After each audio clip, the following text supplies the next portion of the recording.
আসার বিষয় হচ্ছে আমাদের জিকে রিডিংটা অনেক ইজি হয়। একাডেমিক্যাল রিডিং এর থেকে জিকে রিডিং এর লেভেলটা অনেক ইজি লেভেল হয়, খুব ইজিলি আপনি পড়ে বুঝতে পারবেন যে কি বলতে চাচ্ছে।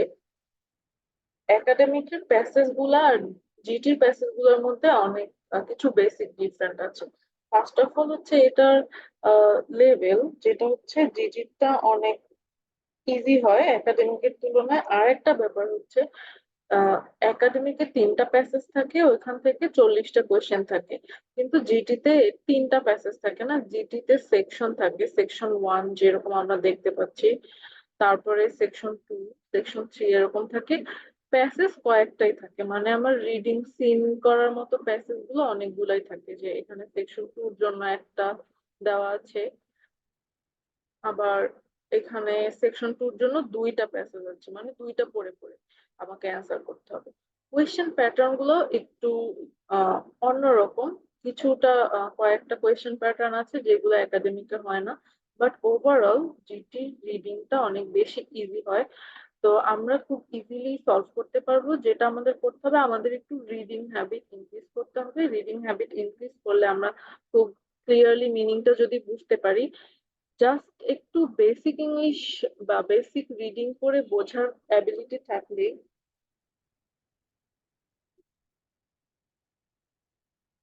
আমরা জিটি রিডিং খুব ইজিলি সলভ করতে পারবো। আচ্ছা, এখন আমরা দেখি যে জিটি রিডিংটা কিরকম হয়। জিটি রিডিং এ সেকশন থাকে কয়েকটা। যে সেকশন 1 এর জন্য কোয়েশ্চেন থাকবে 1 to 14। আমরা আজকে যে বইটা সলভ করব এটা হচ্ছে ক্যামব্রিজ আইএলটিএস এর বুক 11 জেনারেল ট্রেনিং এর, জিটির বুক 11, জিটির বুক 11 টেস্ট 1 রিডিং। রিডিং এর সেকশন 1 আজকে আমরা শুরু করব, এরপরে ধীরে ধীরে আমরা বাকিগুলোর দিকে যাব আমাদের সময় থাকা সাপেক্ষে। আচ্ছা, 14 নাম্বার পর্যন্ত আমার সেকশন 1, বাট দেখুন কোয়েশ্চেন নাম্বার 6 to 14 আরো কিছু আর একটা প্যাসেজ আমাকে পড়তে হবে, যেটা একাডেমিকের থেকে দিচ্ছে। এরপরে আবার সেকশন 2 হচ্ছে 15 to 27।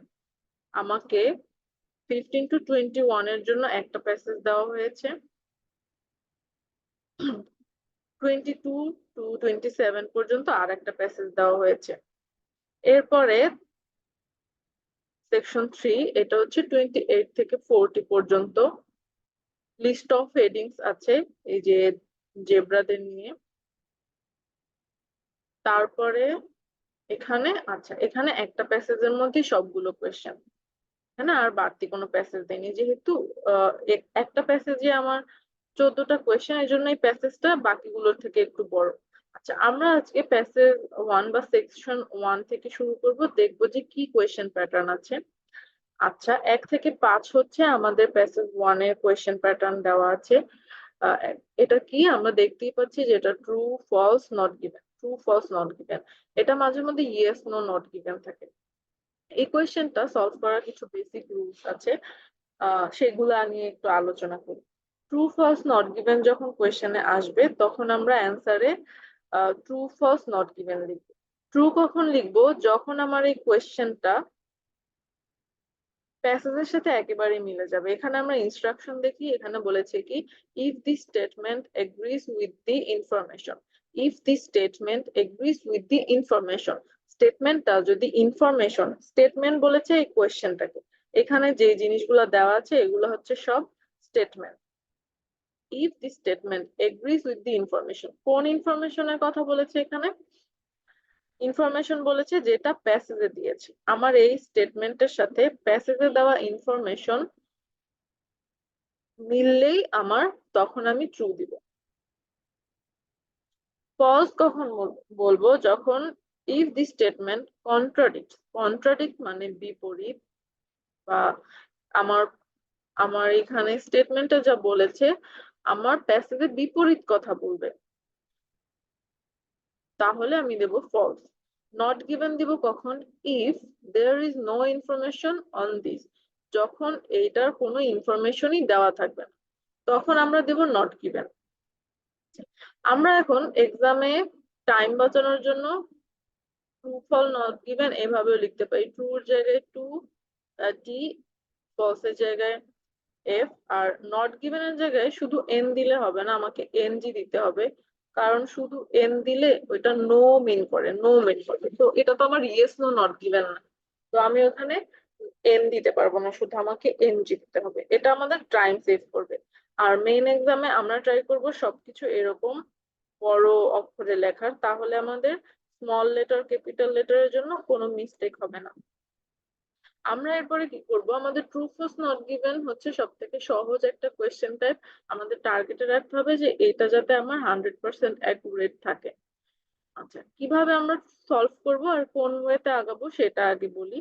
রিডিং প্যাসেজ, কখনোই আমরা প্যাসেজটা আগে পড়ে ফেলবো না, আমরা জাস্ট এইটুকু পড়বো যেটা হচ্ছে আমার প্যাসেজের হেডিং বা শিরোনাম। আমরা এটুকু পড়বো, ইজ ইউর চাইল্ডের স্কুল টুডে, তার মানে আমি বুঝতে পারছি এই প্যাসেজটা চাইল্ডদের নিয়ে, চাইল্ডের স্কুলে যাওয়া বা চাইল্ডের স্কুলে আছে কিনা এই রিলেটেড একটা প্যাসেজ। তারপরে আমরা প্যাসেজটা ওইটুকু দেখে আমরা কোয়েশ্চেনে চলে আসবো।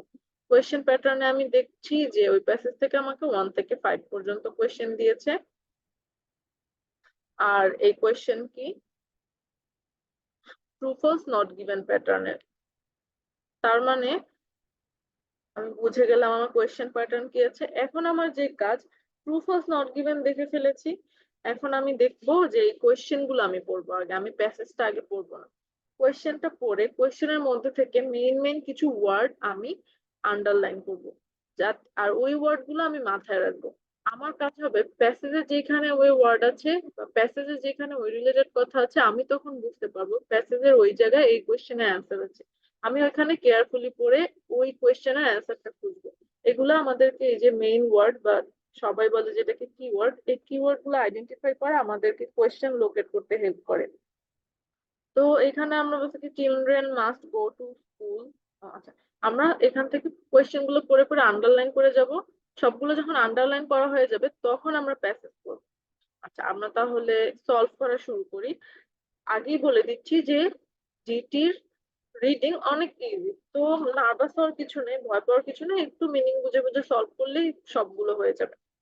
আচ্ছা, 1 নম্বরে বলেছে কি children must go to school where they are registered. Children must go to school, must ওদেরকে স্কুলে যেতে হবে, চিলড্রেনদেরকে, হোয়ার যেখানে তারা রেজিস্টার করা আছে।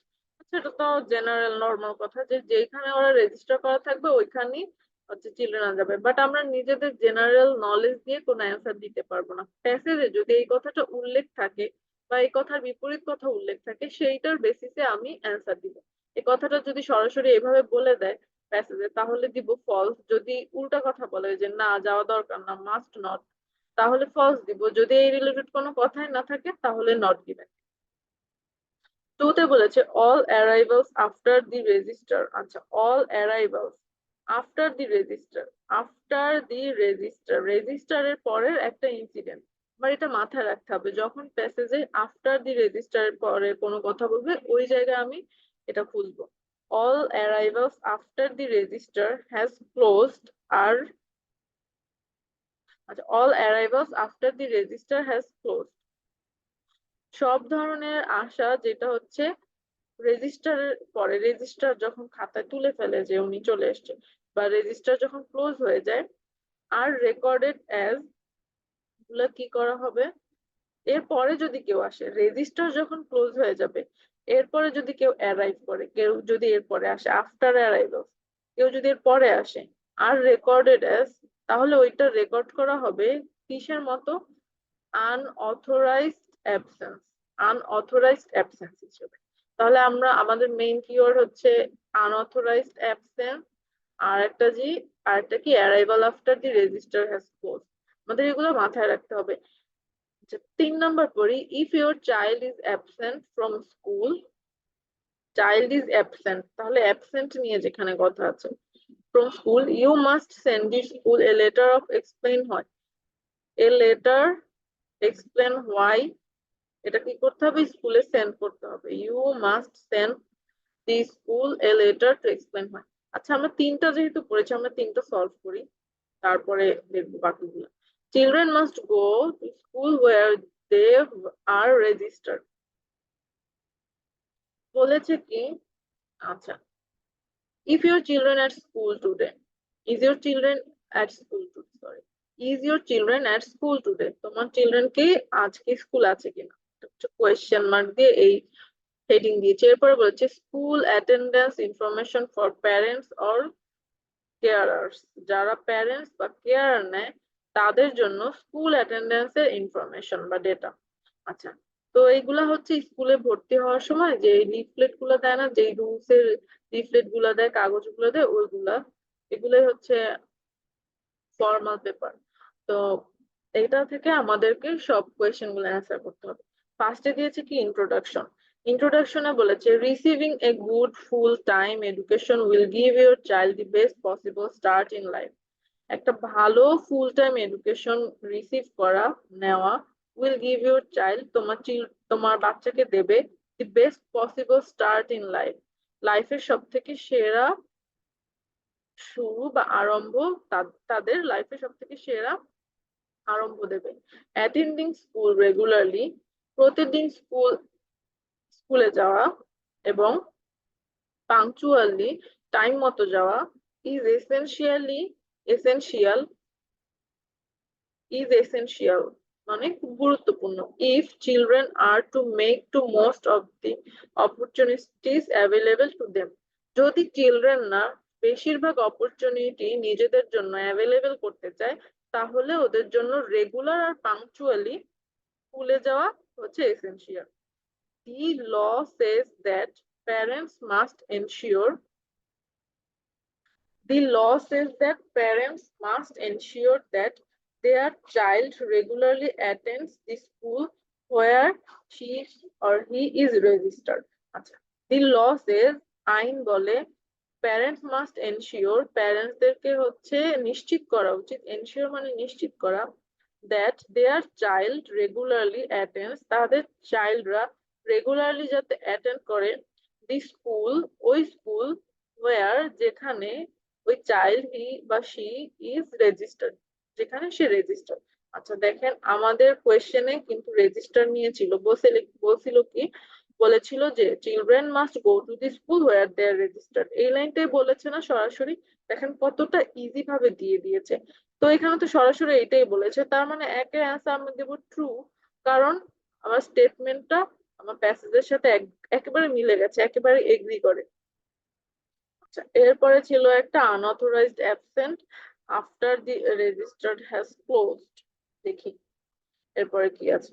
আচ্ছা, এই গেল আমার ইন্ট্রোডাকশনের কথা। এরপরে পড়ি what you can do to help, make sure your child arrives at school on time, make sure your child arrives at school on time, তুমি মেক শিওর করো ঠিক টাইমে যাতে বাচ্চা স্কুলে পৌঁছায়।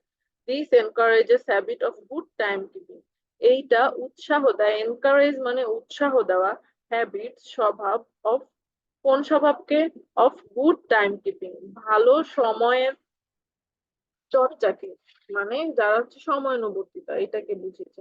And lessen any possible classroom distraction, আর কমিয়ে দেয় ক্লাসরুমে কোনো ধরনের বিশৃঙ্খলা বা বিঘ্নকে, ডিস্ট্রাকশন মানে হচ্ছে বিশৃঙ্খলা বোঝায়, বিঘ্ন ঘটানো বোঝায়। তো বিপর্যস্ত বা তছনছ করা বোঝায় ডিস্টার্ব। তো যদি একটা স্টুডেন্ট ক্লাস শুরু হওয়ার পরে ক্লাসে ঢোকে, তাহলে ক্লাসের মধ্যে একটা ঝামেলা সৃষ্টি হয়, একটা ডিস্টার্ব হয়ে যায় সবাই। তো ওইটা হবে না, এটা কমিয়ে দেয়, এটা বলেছে। If your child arrives after the register has close, যদি তোমার আচ্ছা এই দেখেন আমাদের কিওয়ার্ড না, child arrives after the register has close without a good reason, কোনো গুড রিজন ছাড়া যদি বাচ্চা after the register has closed arrive করে, রেজিস্টার ক্লোজ হওয়ার পরে আসে, তাহলে কি হবে, this will be recorded as an unauthorised absence for that session, এইটা আনঅথরাইজড অ্যাবসেন্স হিসেবে কাউন্ট হবে। আমাদের কোয়েশ্চেনে কিন্তু সরাসরি এই কথাটাই বলেছে যে অল অ্যারাইভস আফটার দি, আচ্ছা না না, দেখেন এখানে আরেকটা জিনিস বোঝার আছে। এখানে বলেছে কি all arrivals after the register, রেজিস্টারের পরে যে রিজনই আসুক, অল অ্যারাইভালস যেভাবেই আসুক, যে কোনো আশাই রেজিস্টার ক্লোজ হয়ে যাওয়ার পরে যে কোনো আশাই যখন রেকর্ড করা হবে ক্লোজ, আচ্ছা যখন ক্লোজ হবে তখন ওইটা রেকর্ড হবে আনঅথরাইজড অ্যাবসেন্স হিসেবে। তো এইটাকে একটু ঘুরিয়ে দিয়েছে, আমাদের এই সিম্পল জিনিসগুলো অনেক নোটিস করতে হবে। আমরা একটু কেয়ারফুলি এই লাইনটা পড়ি তাহলে বুঝতে পারবো যে এখানে কি বলতে চেয়েছে, কোয়েশ্চেনের সাথে এটার ডিফারেন্সটা কোথায়। If your child arrives after the register has closed without a good reason, কোনো গুড রিজন ছাড়া যদি সে রেজিস্টার ক্লোজ হওয়ার পরে আসে তাহলে আনঅথরাইজড অ্যাবসেন্স হিসেবে কাউন্ট হবে। আর আমার কোয়েশ্চেনে বলেছে কি all arrivals after the register close will be recorded as unauthorized absence, কিন্তু এখানে কিন্তু all arrivals এর কথা বলে নাই। যদি কেউ উইথ এ গুড রিজন, কোনো একটা ভালো রিজন দেখিয়ে রেজিস্টার ক্লোজ হওয়ার পরে আসে তাহলে কিন্তু সে আনঅথরাইজড হবে না, এখানে বলেই দিয়েছে। যদি কেউ রেজিস্টার ক্লোজ হওয়ার পরে আসে কি ছাড়া, কোনো যথাযথ গুড, যথাযথ বুঝিয়েছে এখানে গুড অর্থে কোনো যথাযথ কারণ ছাড়া, তাহলে সে কি হবে, তাহলে সে হবে আনঅথরাইজড অ্যাবসেন্ট হিসেবে লিস্টেড। বাট যদি সে গুড রিজন দিতে পারে তাহলে তো হবে না। তো অল অ্যারাইভালস তো আনঅথরাইজড হিসেবে কাউন্ট হবে না রেজিস্টার ক্লোজ এর পরে, তাহলে এটা কি হবে, এখানে অল অ্যারাইভালস এর কথা কিন্তু বলে না, বলছে গুড রিজন দিলে হবে, তাহলে এটা হয়ে যাবে ফলস। এটা ছিল ট্রু, এটা হবে ফলস।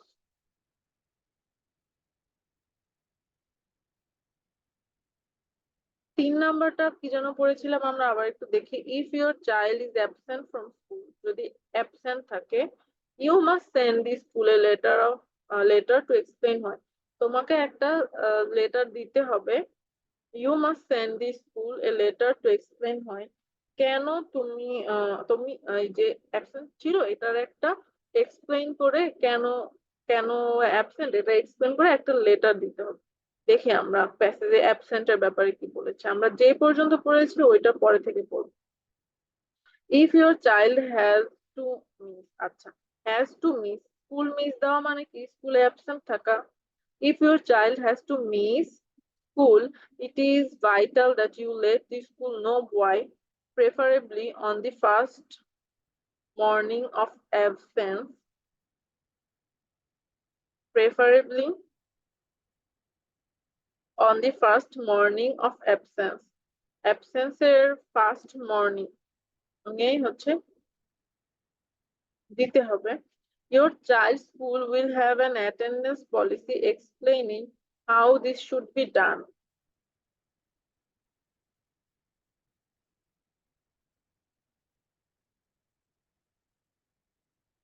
আচ্ছা আমরা কিন্তু এখানে কোনো লেটারের কথা পাই নাই, কোনো লেটারের কথা বলে নাই।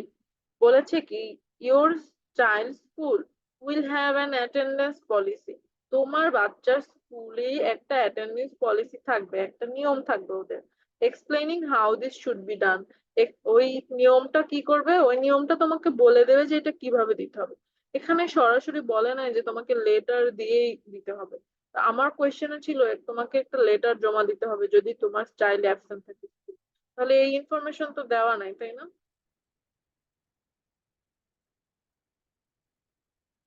যে লেটার দিয়ে দিতে হবে নাকি বলেছে স্কুল জানিয়ে দিবে।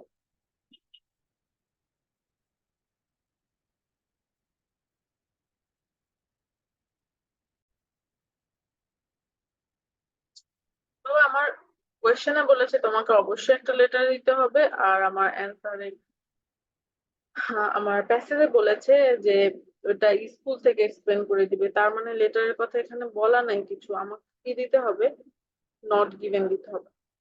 4 নাম্বার কোয়েশ্চেন আর আমরা এখন একটু পড়ি। Staff who think a child is having difficulties at school will contact the parents. Staff who staff who think A child is having difficulties at school. একটা চাইল্ড হ্যাভিং ডিফিকাল্টিস নিয়ে কথা থাকবে, কোনো সমস্যার সম্মুখীন বা কোনো কিছু নিয়ে সমস্যার সম্মুখীন হয়। Staff who think a child is having difficulties at school will contact the parents. ওরা কি করবে, স্টাফরা প্যারেন্টস কে কন্ট্যাক্ট করবে। আমরা এখন দেখি কোয়েশ্চেনে প্যাসেজে কি বলেছে। হ্যাভিং ডিফিকাল্টিস আছে, এই যে আমার কিওয়ার্ড, তার মানে আমার অ্যান্সারটা এখানে থাকলে আছে। If you know or think that your child is having difficulties attending school, you should contact the school. যদি তুমি মনে করো তোমার বাচ্চা ডিফিকাল্টিস ফেস করছে স্কুল অ্যাটেন্ড করায়, তুমি স্কুলকে কন্ট্যাক্ট করবে, স্কুলকে জানাবে। It is better to do this sooner rather than later. এটা দ্রুত করা দরকার পরবর্তী থেকে, মানে তাড়াতাড়ি করা দরকার দেরি করার থেকে better. As most problems can be dealt with very quickly. Most of সমস্যায় কি দেখাশোনা করা যায় বা মোকাবিলা করা যায়, ডিল করা যায় ভেরি কুইকলি, খুব দ্রুততার সাথে। তো এই জন্য এটা বেটার যে তুমি দেরি না করে সুন জানিয়ে দাও, লেটার পরে না জানিয়ে দিয়ে সুন জানিয়ে দাও। স্টাফরা প্যারেন্টসদের জানাবে এরকম কথা বলে নাই। আমরা যদি পরে না পাই এই রিলেটেড কথা, তার মানে এটা ধরে নিচ্ছে আমরা আপাতত যে এটা নট গিভেন। পরে যদি এরকম কোনো কথা পাই তাহলে অ্যান্সার চেঞ্জ করবো, আর না হলে এটা নট গিভেনই রেখে দিব। এটার সামনেও এনজি লিখে রাখি। নট গিভেন হলে শর্টে যদি লেখেন এনজি লিখবেন, আদারওয়াইজ আপনি পুরা এই যে নট গিভেন এভাবে লিখতে পারেন। 5 নাম্বারটা পড়ি এখন। 5-এ বলেছে কি, schools will contact other authorities. Schools will contact other authorities. স্কুলগুলো যোগাযোগ করবে আদার অথরিটিস এর সাথে অ্যাবাউট সম্পর্কে, কাদের সম্পর্কে, children who take frequent unauthorised absence. আচ্ছা, স্কুলগুলা অন্য অথরিটির সাথে যোগাযোগ করবে যদি বাচ্চারা ঘন ঘন, ফ্রিকুয়েন্ট মানে বারবার, ঘন ঘন, আনঅথরাইজড অ্যাবসেন্স থাকে। ওই যে রেজিস্টার টাইমের পরে যদি কেউ লেট আসে তাহলে ওইটা তো আনঅথরাইজড হয়ে যায়। তো কেউ যদি ঘন ঘন, ফ্রিকুয়েন্টলি, বারবার আনঅথরাইজড অ্যাবসেন্স থাকে তাহলে স্কুলগুলো অন্য কোনো অথরিটির সাথে কন্ট্যাক্ট করবে। দেখি এখন অন্য অথরিটি নিয়ে কি কথা আছে। Authorised and unauthorised absence. Authorise আর আনঅথরাইজড অ্যাবসেন্স নিয়ে এখানে কথা বলেছে। কি বলেছে দেখি, if your child is absent and the school either does not receive an explanation from you or consider the sorry or considers the explanation unsatisfactory, মানে যথাযোগ্য না, স্যাটিসফাইড হওয়ার মতো, সন্তুষ্ট হওয়ার মতো যদি কোনো এক্সপ্লেনেশন না পায়। If your child is absent, যদি তোমার বাচ্চা অ্যাবসেন্ট থাকে, and the school either does not receive an explanation, এবং স্কুলকে কোনো তুমি স্কুল কোনো এক্সপ্লেনেশন গ্রহণ করে না বা তোমার কাছ থেকে না পায় from you, or consider the explanation unsatisfactory, বা তুমি যে এক্সপ্লেনেশন দিয়েছো ওইটা যদি সন্তোষজনক না হয়, it will record your child absent as unauthorized, তাহলেও কি হবে, তুমি যদি এক্সপ্লেনেশন দাও না দাও তাহলে আনঅথরাইজড হবে, যদি এক্সপ্লেনেশন দাও বাট সেটা আনস্যাটিসফ্যাক্টরি হয় তাহলে আনঅথরাইজড হবে। That is as truancy. আচ্ছা, এই ওয়ার্ডটা একটু ইউনিক, এগুলো দেখে ঘাবড়ানোর কিছু নাই। কারণ এসব আমার লাগতেছে না, আমার যতক্ষণ পর্যন্ত কোয়েশ্চেনে লাগতেছে না আমাদের এটা নিয়ে ঘাবড়ানোর কিছু না। আমার কোয়েশ্চেনটা তো ইজি আছে, ওটা আমি পড়লেই বুঝবো। অ্যাস্ট্রনসি মানে সত্যতা বা এরকম। দিস ইজ অ্যাস্ট্রনসি, ট্রন্সি মানে হচ্ছে সত্যতা বুঝায়, আবার কেউ যদি স্কুল থেকে পালায় সেটাকেও ট্রন্সি বলে। আচ্ছা, কি কি বলেছে এরপরে, পয়েন্টস দিয়েছে কখন কখন কি কি হবে। Most absences for acceptable reason. Acceptable reason কোনগুলো, যেগুলো স্কুল গ্রহণ করবে আর তোমার ছুটিটা তখন অথরাইজড হবে, আনঅথরাইজড হবে না। Most absences for acceptable reasons will be authorized by your child's school. সেগুলো কি? Sickness, unavoidable medical or dental appointment, an interview with a prospective employer or college, কোনো prospective employer বা কলেজের সাথে কোনো interview, expect exceptional family circumstances such as bereavement। কিছু কিছু family circumstances মানে হচ্ছে আহ পারিপার্শ্বিক অবস্থা, ফ্যামিলির কোনো সিচুয়েশন বলা যায়, সিচুয়েশন যেটা হচ্ছে such as bereavement। bereavement মানে হচ্ছে যদি আমার কোনো রিলেটিভ মারা যায়, এটাকে আমরা বলি bereavement।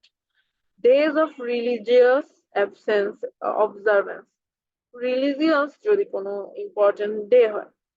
আর আর কিছু পয়েন্ট বলেছে এখানে, কি বলেছে? Your child school will not authorise absence for the following reason. কোন কোন রিজনে অথরাইজ করবে না? এগুলো অথরাইজ রিজন না, সেগুলো কি? Shopping during school hours, shopping এর জন্য যদি কেউ ছুটি নেয়, ডে ট্রিপের জন্য যদি কেউ ছুটি নেয়, holiday which have not been agree, যে হলিডে স্কুল থেকে এগ্রি করে নাই ওইগুলা, বার্থডে পার্টির জন্য কোনো, looking after brothers or sisters or ill relative, কোনো রিলেটিভকে দেখাশোনা, বাচ্চা ছোট ভাই বোনদের দেখাশোনার জন্য যদি লিভ নিতে চায়, তাহলে ওগুলা অথরাইজ হবে না। দেখেন আমার কিন্তু কোয়েশ্চেন রিলেটেড কোনো কথা এখানে না, আদার্স কথা ছিল। School will contact other authorities about children who take frequent authorised absence, যারা ফ্রিকুয়েন্টলি অথরাইজড অ্যাবসেন্স নিচ্ছে, তাদের থেকে স্কুল, তাদের ব্যাপারে স্কুল অন্য অথরিটিকে জানাবে, এরকম কোনো কথা নাই। তাহলে এটার অ্যান্সার হবে আমার নট গিভেন। এই গেল আমার ট্রু ফার্স্ট নট গিভেন এর ঝামেলা। ঠিক আছে, আজকে আমরা শুধু ট্রু ফলস নট গিভেনটা শিখবো। নেক্সট ভিডিওতে যেটা থাকবে সেটা হচ্ছে আমরা এই যে সেকশন 1 এর বাকি যে পার্ট আমাদের আছে 6 to 14, এটা একটু অন্যরকম, অন্য স্টাইলের আর একটু নতুন ভিন্ন আঙ্গিকের কোয়েশ্চেন টাইপ, তো এটা আমরা সলভ করব। আজকে এই পর্যন্তই ছিল। ভালো থাকবেন সবাই, আর যে ধরনের ভিডিও লাগবে আপনারা আমাকে কমেন্টে জানাবেন, আমি সবাইকে প্রোভাইড করার ট্রাই করব। Thank you everyone.